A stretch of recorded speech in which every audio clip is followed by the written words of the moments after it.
Madame la Présidente, Monsieur le Ministre, Monsieur le Commissaire Schmitt, les cas récents dans les abattoirs allemands montrent l'exploitation grave et répandue de travailleurs contractuels d'Europe orientale. Beaucoup sont d'origine rome et employés dans des conditions de travail forcées, avec un salaire inférieur au minimum, logés dans des logements surpeuplés et sans sécurité sociale.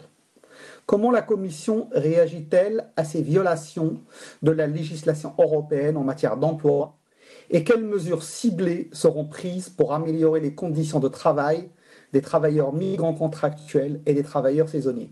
En effet, les travailleurs souvent migrants qui viennent renforcer la main-d'œuvre saisonnière dans certaines exploitations agricoles ne manquent malheureusement pas de connaître des conditions de travail indécentes. On le sait, il s'agit de catégories de travailleurs vulnérables et pourtant précieux pour la souveraineté alimentaire européenne. Pas de distanciation physique dans les transports qui les conduisent, ni dans les logements insalubres qui les accueillent. Que fait la Commission pour sauvegarder la libre circulation comme un droit fondamental de l'Union européenne, tout en exigeant la mise en place de mesures de protection supplémentaires pour ces travailleurs en danger? Que fait-elle pour garantir que les États membres ne discriminent pas les travailleurs migrants?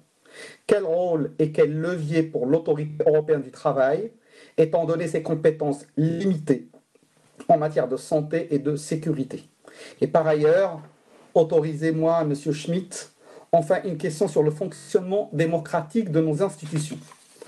Alors qu'il y a une affaire pendante devant la Cour de justice des communautés européennes concernant la procédure de consultation du Parlement dans l'attribution des locaux du siège de la ILA à Bratislava, la Commission demande tout de même l'autorisation de procéder avec le bail.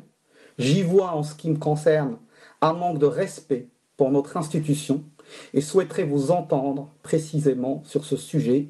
Je vous remercie.